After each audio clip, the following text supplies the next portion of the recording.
Welcome into another edition of the Rob Breaux Show here alongside Double T 97.3 and Raymar, DoubleTSportsNetwork.com.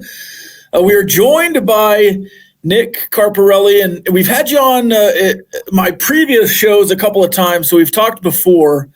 The executive director of bowl season, which just as a title is awesome because this bowl season as a whole, you're in charge of all the bowls, and that sounds amazing to me. It's a pretty cool job. It's a unique job. I talked to my friends about it. They're like, what would you compare your job to? And I said, I don't think I can make a comparison. It's very unique. 43 bowl games across the country. They all put on their own game. They're all great sports organizations, but somebody's got to keep them organized. So it's my job to look after the system as a whole and to market and promote the bowl system collectively. I do want to get into some marketing because I do think there are a few bowls that market themselves much better than others. And I think maybe some mascots have popped up in the last couple of seasons that have endeared themselves to a lot of fans.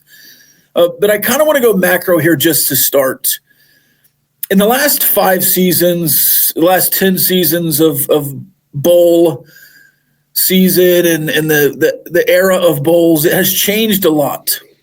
It changed a lot with the invention of the playoff, and then now more than ever has changed a lot with the expanded playoff. But I think more than that, and something I took for granted, was conference realignment.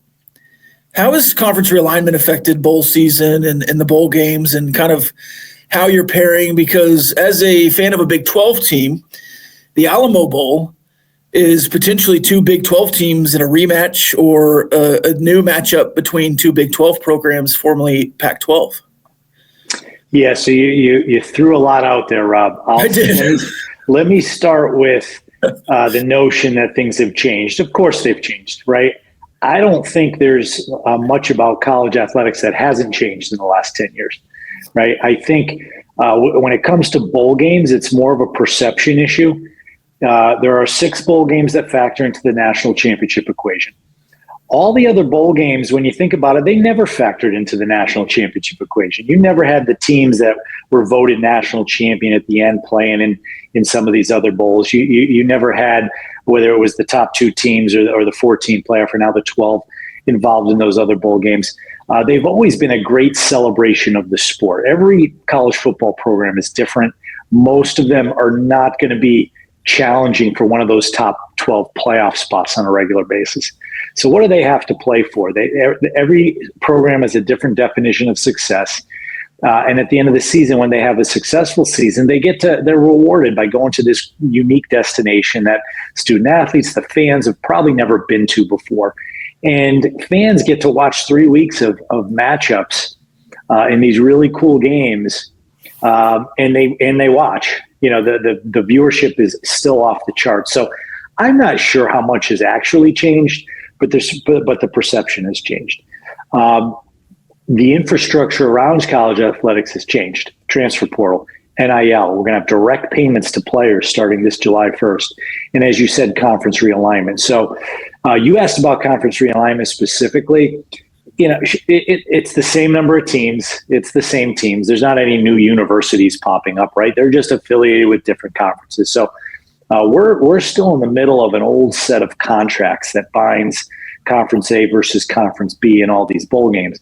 After this year, we have one more year. So after the 2025 season, as we head into 2026, you're going to see a whole new set of bowl partnerships between 2 conferences. And I think it's going to be kind of cool to see maybe, Big Ten and ACC bowls have a little bit more of a presence on the West Coast, right? You're going to see the Big 12 maybe be in some new geography. Same thing with the SEC. So I think it'll adjust in terms of the new geographies that these conferences have in place.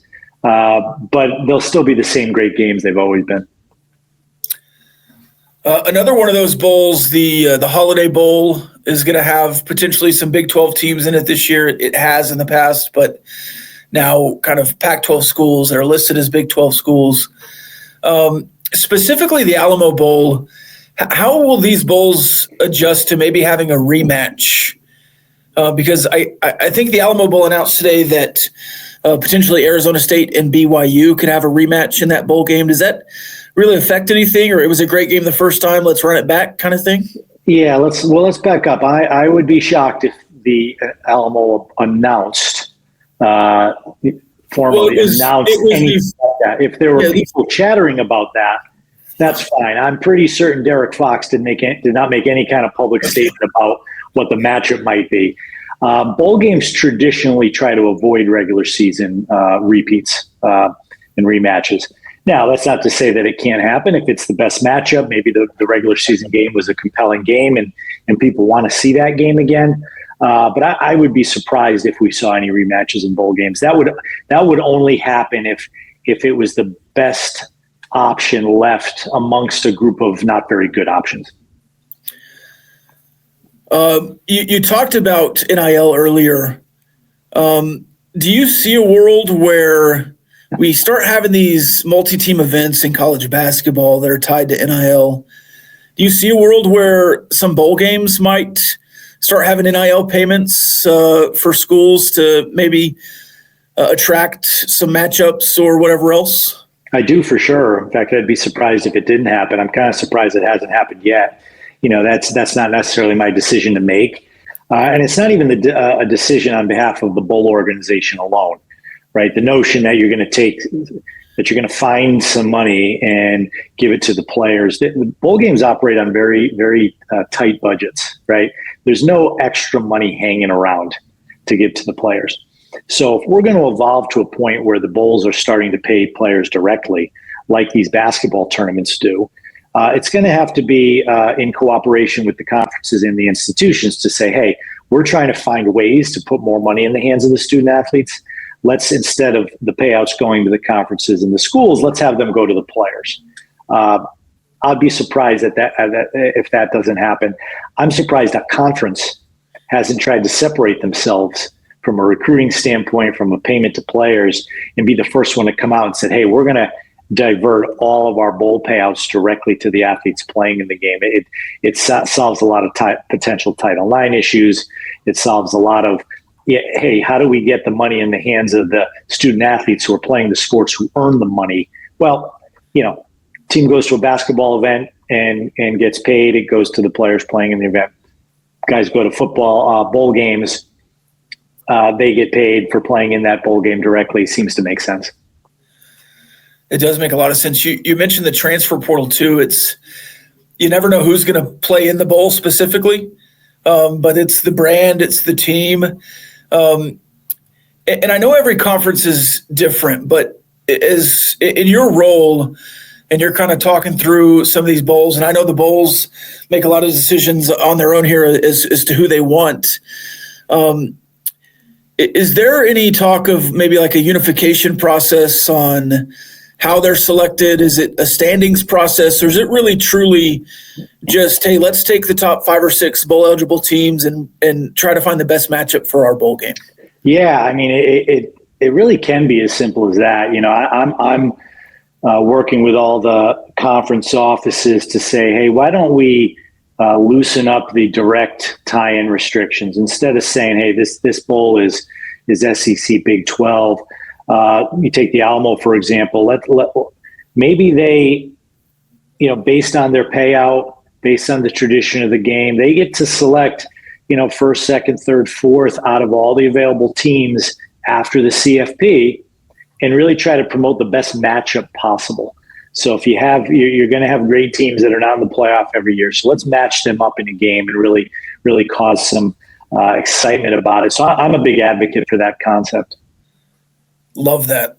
I love that. And you would also, you talk about realignment. We've already talked about that. Some of these regional rivalries that aren't existing anymore. You could really facilitate some of that in bowl games, and not only have eyeballs on TV, which I know is important for the bowl season and ESPN especially, but you're selling tickets. I mean, if it's the backyard brawl, then they don't get to play in the regular season, but you get them in the Duke's Mayo Bowl there close to home. I think that'd be a great showing. 100%. And it's funny you use that example, because that's an example I use quite a bit. I think one of the many downsides of conference realignment is the the loss of some of the great rivalries, right? So I do think bowl games have the opportunity to reunite those rivalries. Pitt, West Virginia, Kansas, Missouri, all of the Big 12 rivalries, right? They're in 3 or 4 different conferences now, right? Think about if you're a West Coast bowl, you could never have Pac-12 versus Pac-12 before, but now you can have 2 regional teams that are in different conferences renewing an old rivalry. That would be great. And I'm going to test the limits of your power here, but can we also put some mandates in place that Missouri can't duck old Big 12 teams and that Texas A&M can't duck old Big 12 teams? Because it feels like that goes on a little bit. It does. It's funny. Some people embrace rivalries. Some people shy away from them. I guess it's your appetite for competition. Everything I know about Missouri, it's surprising to me that they duck that rivalry, but that is a little bit outside of my purview, as you mentioned. Okay. All right. Well, maybe in the future we can get that going. And potentially, A&M could match up with Texas Tech in the Texas Bowl. We'll see what happens there. I know you're probably not locked in, especially here just as a Texas Tech slant, but the Rate Bowl, the Texas Bowl, the Alamo Bowl, even the Pop-Tarts Bowl, which I do want to talk about. Those are all options for Texas Tech. Do you have any insight on, just for my audience, especially maybe where they would go, or maybe just the draw of Texas Tech?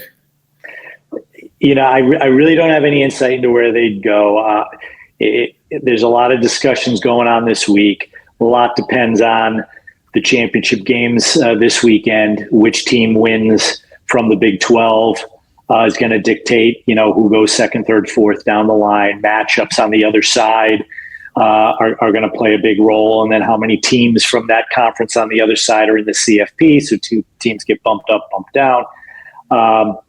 But in terms of an appeal, Texas Tech has great appeal. I don't know if you're aware, but my job immediately prior to the executive director of bowl season, I was the senior director of college sports marketing at Under Armour, and we outfitted Texas Tech. They were so I spent a lot of time there. I have so much respect for Kirby Hokut and the athletic department he runs there. He's been in that position a long time, a lot longer than most ADs last these days. And just a great fan base down there. Great people do it the right way. Texas Tech is always an attractive option to bowl games. All right, so marketing, a large part of your job. Nobody has marketed their bowl, I think, better than the Pop-Tarts Bowl in the last 2 or 3 seasons. The live mascot at Big 12 and I guess ACC Media Days this year, they had the memorial for the Eaton mascot. Yes, he's no longer with us. No longer with us. They're letting the bowl MVP this season choose which live mascot flavor to eat after the game. Is this obviously something you encourage, but will we start seeing more of this? I do miss the Outback Bowl Bloomin' Onion leading the team out onto the field. One lucky fan always got chosen as the Bloomin' Onion. Is this something we'll see more with maybe some reinvigoration into bowl season as we try to change those perceptions?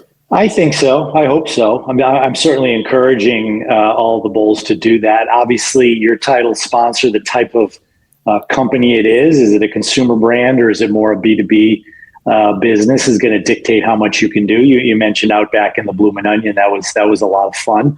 ReliaQuest is a cybersecurity firm that is now the title sponsor of that game in Tampa, and they are great partners, great people. That particular company probably doesn't lend itself for the type of fun that you see at the Pop-Tarts Bowl, but I think it's great. It does not and should not detract in any way from the game on the field. These guys are trying to win.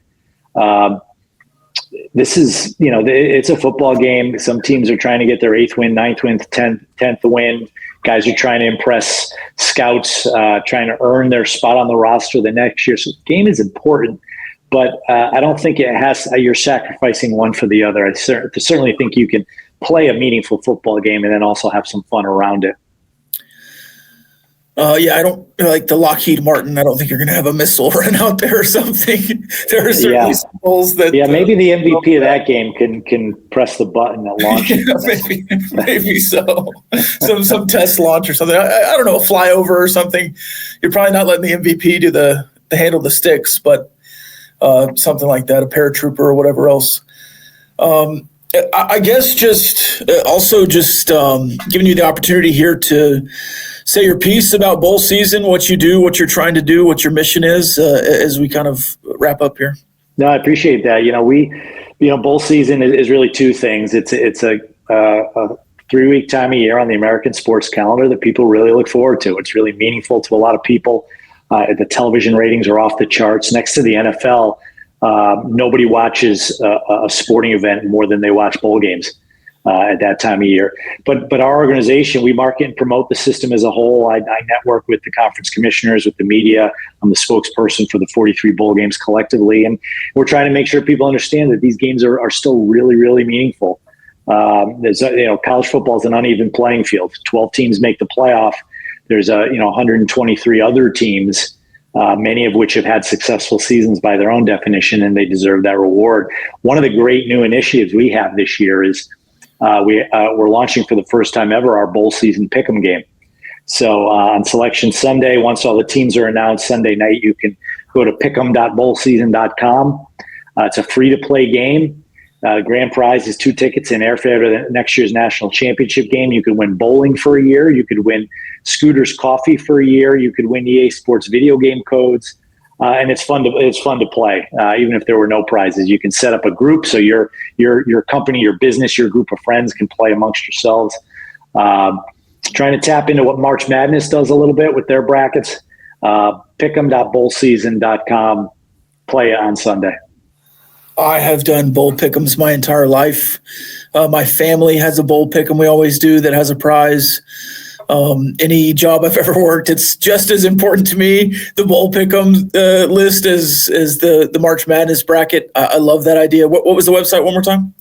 Pick'em.bowlseason.com. And if it's easy enough, if you can't remember, go to bowlseason.com. It's going to be the big header right on top. You click on that and it'll take you to the game. It's web-based, so you don't need an app. I will be doing that and spreading that far and wide and trying to get anyone else to try and beat me in my bowl pick'ems. Been pretty good the last few years. Not too I'm bad. Sure you're an educated fan. Locked in here on the bowl season.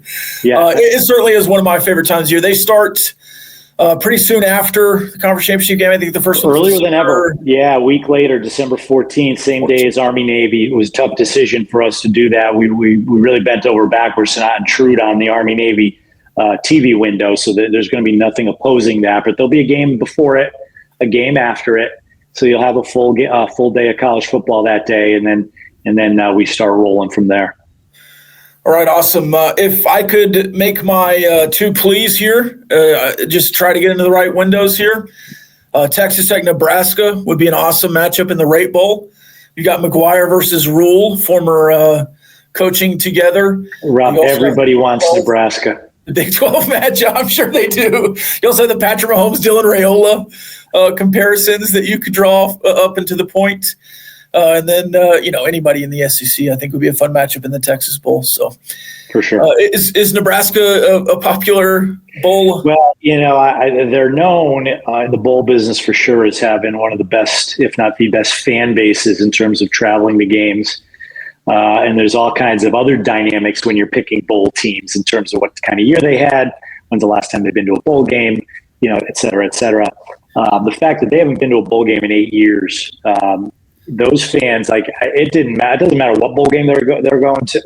They're showing up and they're chomping at the bit to be there. So whoever gets Nebraska in their bowl game has hit a home run. Awesome. Well, I hope it's Texas Tech because I think that's 2 great fan bases that we meet there in the Rate Bowl. And in Phoenix, I've never been to that. It's a baseball stadium, so it's another kind of interesting venue to showcase there as well. All right. Any final thoughts, pieces of wisdom you want to part the audience with? Nope. I just watch as many bowl games as you can. I don't think I even need to tell people that.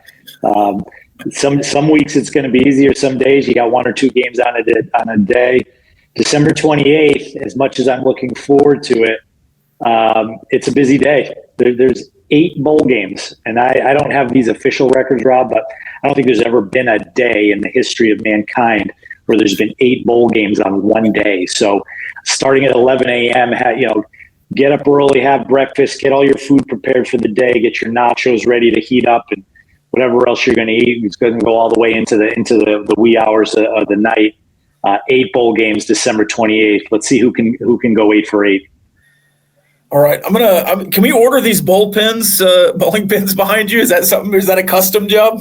It is a custom job. We just announced the other day this unbelievable partnership with Go Bowling, which is the trade association for all the bowling centers across the country. So they are the title sponsor of the Go Bowling Military Bowl. We have some really cool promotional plans as we head into next year. Every team, when they get bowl eligible, they imitate the fact that they're bowling. They're bowling a ball. They bowl their helmet. So we're going to kind of lean into that a little bit, kind of like some of these bowl games we talked to leaned into the partnership. So you might see these pins popping up in locker rooms after their 6th win so the coach can hold it in the air. Nice. That would be awesome. All right. Appreciate your time. That is bowlseason.com to find more information about bowl season. Keep track. These bowls will officially start coming out after the CFP announcement on Sunday. That's correct. And we will be waiting with bated breath to see where Texas Tech goes bowling this year. The 3rd straight bowl for the Red Raiders. Thanks again. And that is pick'em.bowlseason.com. I'll say this now. If you want to join a group, I will have one. You can battle the hosts at Raymar, Double T 97.3 and 100.7 The Score. Thanks, Nick, for joining us. Thank you, Rob.